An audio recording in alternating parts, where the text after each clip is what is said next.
नमस्कार दोस्तों, आध्यात्म चैनल में आप सभी का स्वागत है। दोस्तों, आज मैं कार्तिक मास का महात्म्य आपको सुनाऊंगी। कार्तिक मास शुरू हो गया है। विष्णु लक्ष्मी की पूजा की जाती है और इसके साथ साथ में तुलसी माता की भी पूजा की जाती है। आज मैं आपको कार्तिक मास की श्रेष्ठता, उसमें करने योग्य स्नान, दान, भगवत पूजन आदि धर्मों का महात्म्य आपको बताऊंगी। नारायणं नमस्कृत्य नरं चैव नरोत्तमं देवी सरस्वती ही चैव ततो जय मुदीरयते। भगवान नारायण नर श्रेष्ठ, नर तथा सरस्वती देवी को मेरा बारंबार नमस्कार है। ये करके जय स्वरूप इतिहास पुराण का मैं पाठ करना चाहिए। अब ऋषि बोले कि सूत जी, हमें लोग कार्तिक मास का महात्म्य सुनना चाहते हैं, तो ऋषि उन्हें महात्म्य सुनाते हैं। सूत जी बोले, ऋषियों, तुमने मुझसे जो प्रश्न किया उसी को ब्रह्मापुत्र ब्रह्मा जी ने जगत गुरु ब्रह्मा से इस प्रकार पूछा था। पितामह, मासों में सबसे श्रेष्ठ मास, देवताओं में सर्वोत्तम देवता, तीर्थों में विशिष्ट तीर्थ कौन है, यह हमें बताइए। तो ब्रह्मा जी बोलते हैं, मासों में कार्तिक का मास और देवताओं में भगवान विष्णु, तीर्थों में नारायण तीर्थ, बद्री का आश्रम श्रेष्ठ है। ये तीनों कलयुग में अत्यंत दुर्लभ हैं। इतना कहकर ब्रह्मा जी ने भगवान राधा कृष्ण का स्मरण किया और पुनः नारद जी से कहा, बेटा, तुमने समस्त लोगों का उद्धार करने के लिए यह बहुत अच्छा प्रश्न किया है। मैं कार्तिक का महात्म्य कहता हूँ। कार्तिक मास भगवान विष्णु को सदा ही प्रिय है। कार्तिक में भगवान विष्णु के उद्देश्य से जो कुछ पुण्य किया जाता है उसका नाश मैं नहीं देखता। नारद, यह मनुष्य योनि दुर्लभ है।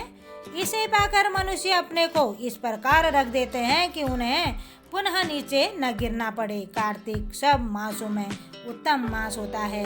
यह पुण्यमय वस्तुओं में सबसे अधिक पुण्य होता है और पावन पदार्थों में सबसे अधिक पावन है। इस महीने में 33 देवता मनुष्य के सन्निकट हो जाते हैं और इसमें किए हुए स्नान, दान, भोजन, व्रत, तिल, धेनु, स्वर्ण, रजत, भूमि, वस्त्र आदि के दानों से विधि पूर्वक ग्रहण करते हैं। कार्तिक में जो कुछ दिया जाता है, जो भी तप किया जाता है, उसे सर्वशक्तिमान भगवान विष्णु ने अक्षय फल देने वाला बतलाया है। भगवान विष्णु के उद्देश्य से मनुष्य कार्तिक में जो कुछ दान देता है उसे वह अक्षय रूप में प्राप्त करता है। उस समय अन्नदान का महत्व बहुत अधिक है। उससे पापों का सर्वथा नाश हो जाता है। जो कार्तिक मास प्रातः हुआ देख प्राय अन्य को सर्वदा त्याग देता है, वह अतिकृष्ट यज्ञ का फल प्राप्त करता है। कार्तिक मास के समान कोई मास नहीं है। सतयुग के समान कोई युग नहीं है। वेदों के समान कोई शास्त्र नहीं है और गंगा जी के समान दूसरा कोई तीर्थ नहीं है। इसी प्रकार अन्नदान के असदृश दूसरा कोई दान नहीं है। दान करने वाले पुरुषों के लिए न्यायोपार्जित द्रव्य के दान का सुअवसर दुर्लभ हो जाता है। उसका भी तीर्थ में दान किया जाना तो और भी दुर्लभ है। मुनि श्रेष्ठ, पाप से डरने वाले मनुष्य को कार्तिक मास में शालिग्राम शिला का पूजन, भगवान वासुदेव का स्मरण अवश्य करना चाहिए। दान आदि करने से असमर्थ मनुष्य प्रतिदिन प्रसन्नता पूर्वक नियम से भगवान का नाम का स्मरण करते हैं।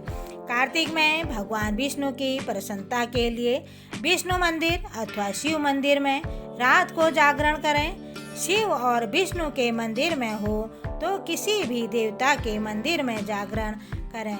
यदि दुर्गम वन में स्थित हो या विपत्ति पड़ा हो तो पीपल के वृक्ष की जड़ में अथवा तुलसी के वनों में जागरण करें। भगवान विष्णु के समीप उन्हीं के नामों और लीला कथाओं का गायन करें।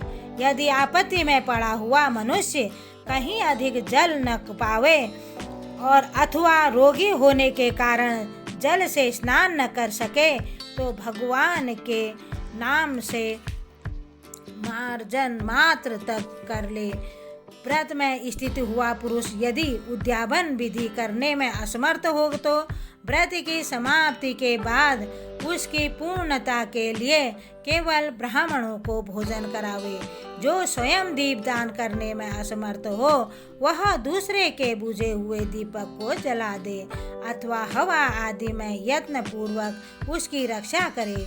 भगवान विष्णु की पूजा न हो सकने पर तुलसी अथवा आंवले का भगवत बुद्धि से पूजन करें। मन ही मन भगवान विष्णु के नामों का निरंतर कीर्तन करता रहे। गुरु के आदेश देने पर उनके वचन का कभी उल्लंघन ना करें। यदि अपने ऊपर दुख आदि आ पड़े गुरु के शरण जाएं।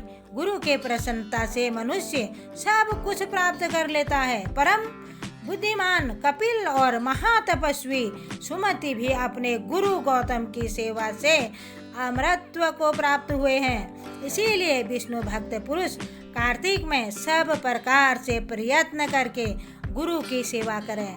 ऐसा करने से उसे मोक्ष की प्राप्ति होती है। सब दोनों से बढ़कर कन्यादान है, इससे अधिक विद्यादान है। विद्यादान से गोदान का महत्व अधिक है और गोदान से भी बढ़कर अन्नदान है, क्योंकि यह समस्त संसार अन्न के आधार पर ही जीवित रहता है। इसीलिए कार्तिक में अन्नदान अवश्य करना चाहिए। कार्तिक में नियम का पालन करने पर अवश्य ही भगवान विष्णु का सारूप्य एवं मोक्षदायक पद प्राप्त होता है।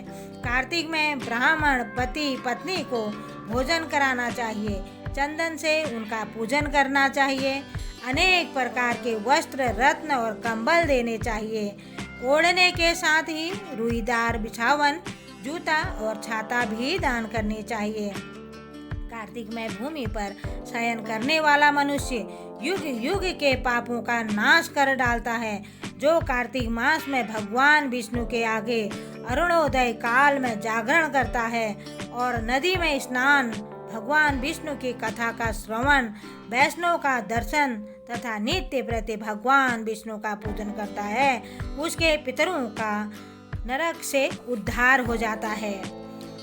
अहो, जिन लोगों ने भक्ति पूर्वक भगवान विष्णु का पूजन नहीं किया वे इस कलयुग के कदरा में गिरकर कष्ट को भोगते हैं और वो नष्ट हो जाते हैं और लुट जाते हैं।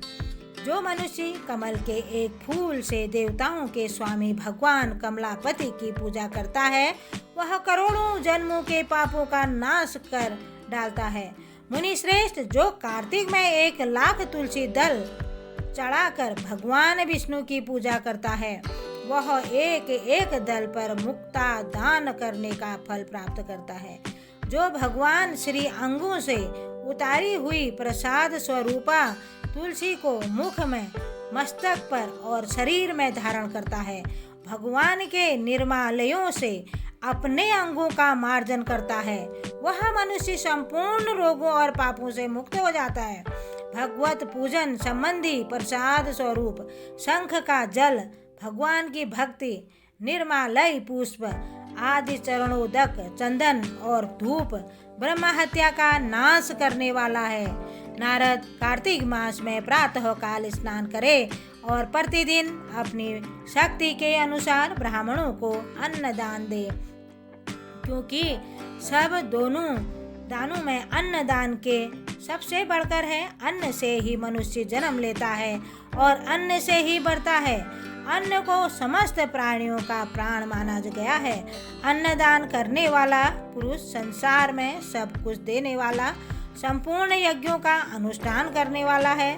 पूर्व काल में सत्यकेतु ब्राह्मण ने केवल अन्नदान से सब पुण्यों का फल पाकर परम दुर्लभ मोक्ष को भी प्राप्त कर लिया था।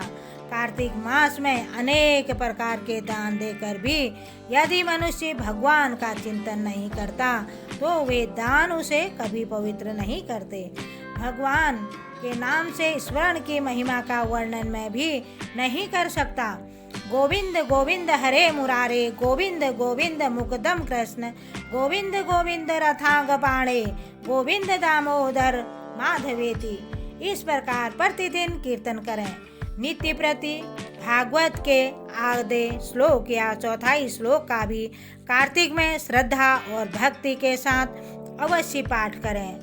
जिन्होंने भागवत पुराण श्रवण नहीं किया है, पुराण पुरुष भगवान नारायण की आराधना नहीं की है, ब्राह्मणों के मुख रूपी अग्नि में अन्न की आहुति नहीं दी है, उन मनुष्यों का जन्म व्यर्थ हो ही गया।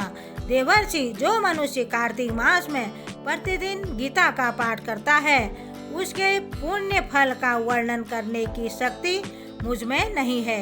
गीता के समान कोई शास्त्र न तो हुआ है और न होगा। एकमात्र गीता के सदा सब पापों को हरने वाली और मोक्ष देने वाली है। गीता के एक अध्याय का पाठ करने से मनुष्य घोर नरक से मुक्त हो जाते हैं। जैसे जड़ ब्राह्मण मुक्त हो गया था, 7 समुद्र तक की पृथ्वी का दान करने से जो फल प्राप्त होता है, शालिग्राम शिला के दान करने से मनुष्य उसी फल को पास लेता है। अतः कार्तिक मास में स्नान तथा दान पूर्वक शालिग्राम शिला का दान अवश्य करना चाहिए। धन्यवाद। ओम नमो भगवते वासुदेवाय नमः। धन्यवाद।